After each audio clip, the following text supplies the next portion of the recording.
देखिए, अब हम लोग जो बात करने जा रहे हैं वो है दृढ़ ऊतक, ये आपका जटिल स्थायी ऊतक यानी कॉम्प्लेक्स परमानेंट टिश्यू। हम लोगों ने सिंपल परमानेंट टिश्यू बात कर लिया था, मेरिस्टेमेटिक टिश्यू बात कर लिया है। अब हम लोग कॉम्प्लेक्स परमानेंट टिश्यू के ऊपर आ गए। कॉम्प्लेक्स यानी कि जटिल। सिंपल वाले जो होते हैं वो कैसे बने होते हैं? सिंपल परमानेंट टिश्यूज जो होते हैं वो बने होते हैं एक ही प्रकार की कोशिकाओं से, और जो कॉम्प्लेक्स होते हैं यानी जटिल परमानेंट टिश्यू है स्थायी ऊतक, ये बने होते हैं अलग अलग प्रकार की कोशिकाओं से जो मिलकर किसी एक ही कार्य को करेंगे। परिभाषा इसकी क्या हो सकती है कि ये ऊतक कोशिकाओं का ऐसा समूह होता है जिसमें एक से अधिक प्रकार की कोशिकाएं होती हैं तथा ये सब मिलकर एक इकाई के भांति कार्य करती है, यानी एक यूनिट बना के काम करती है सारी कोशिकाएं। अब इसमें दो एग्जाम्पल आते हैं, इसके मेन दो एग्जाम्पल हैं जाइलम और फ्लोएम। इन्हें कंडक्टिंग टिश्यू भी कहते हैं, यानी संचरण वाले हैं। ये संचरण कराएंगे एक जगह से दूसरी जगह तक चीज़ें ले जाएंगे। जाइलम जो होता है वो है फूड कंडक्टिंग टिश्यू, उससे भोजन का संचय होता है, इधर से उधर होता है। और आपका जाइलम होता है वो वाटर कंडक्टिंग टिश्यू है, phloem food conducting tissue. Clear?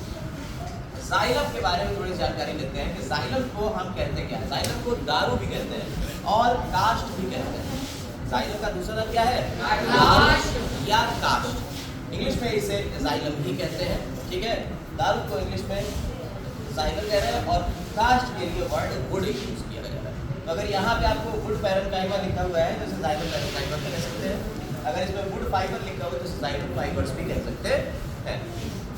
ये चार प्रकार की कोशिकाओं से मिलकर बना होता है और इसका मेन काम होता है जल संवाहक ऊतक है, यानी वाटर कंडक्टिंग टिश्यू। इससे क्या होगा? पानी का कंडक्शन होगा। पानी, पेड़ों को आप पानी जो देते हो कहाँ देते हो? जड़ों में। पेड़ों की जड़ों में पानी जाता है और पत्ती जो सबसे ऊपर वाली है उस तक पानी पहुँच जाता है। तो पेड़ों की जड़ों से लेके पत्ती तक जो पानी को पहुँचा रहा है वो कौन है? वो है जाइलम। अब जाइलम बना होता है चार प्रकार की कोशिकाओं से। एक होती है वाहिनिकाएं, दूसरी होती है वाहिकाएं, तीसरी है काष्ठ ऊतक और चौथी है काष्ठ फाइबर या तंतु। ट्रैकीड्स, वेसल्स, जाइलम पैरेन्काइमा और जाइलम फाइबर्स। जो ट्रैकीड्स होती हैं जिन्हें हम वाहिनिकाएं कह रहे हैं, ये कैसी होती हैं? पतली होती हैं और लंबी होती हैं, नलिकाकार और दोनों सिरों पर ये पतली होती है। दूसरी बात क्या है? ये निर्जीव होती है, ठीक है। कैसी है? निर्जीव। दूसरी आती है वाहिकाएं।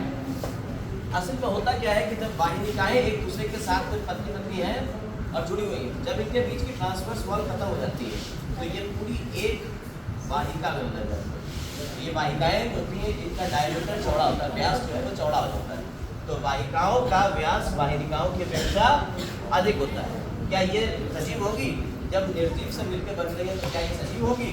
नहीं, ये भी निर्जीव होती है।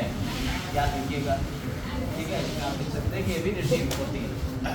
इसके बाद आता है गुड पैरेन्काइमा। आपने पैरेन्काइमा पढ़ा है। पैरेन्काइमा का काम जो होता है स्टोरेज ऑफ फूड, भोजन का संग्रह करता है। तो पैरेन्काइमा कोशिकाएं यहाँ पे भी हैं जो जाइलम में पाई जाती हैं। इनका काम भी वही होगा जो उनका काम था, क्या? भोजन का संग्रह करना, ठीक है। यहाँ पे भोजन का संग्रह करेंगे, लिख लीजिएगा अगर आपको लिखा है तो इसका काम भोजन का संग्रह। काष्ठ तंतु यानी वुड फाइबर्स, ये स्क्लेरेनकाइमेटस फाइबर्स होते हैं। आपको स्क्लेरेनकाइमा बताया ना, दो तरीके का होता है, स्क्लेरेनकाइमेटस फाइबर्स और दूसरे होते हैं स्टोन सेल्स। तो यहाँ जो स्क्लेरेनकाइमेटस फाइबर्स है, स्क्लेरेनकाइमा, इसका काम क्या होता है? इसका काम होता है क्या देना? मैकेनिकल सपोर्ट देना, ठीक है। ये यांत्रिक सपोर्ट देता है, ठीक। तो स्क्लेरेनकाइमेटस फाइबर्स का ये बना होता है जो चौथा पार्ट, ठीक। अच्छा, स्क्लेरेनकाइमा डेड होता है कि जिंदा? डेड होता है, याद। तो ये भी कैसा हो गया? मृत। ये भी निर्जीव, ये भी निर्जीव, ये भी निर्जीव। लेकिन पैरेन्काइमा कैसा होता है? सजीव, कोई जीवित होता है। तो सिर्फ और सिर्फ एक इसमें सजीव है, बाकी सब कोशिकाएं निर्जीव होती हैं। तो जाइलम का ज़्यादातर पार्ट कैसा है? निर्जीव। अब फ्लोएम के बारे में हम लोग अगले वीडियो में पढ़ेंगे।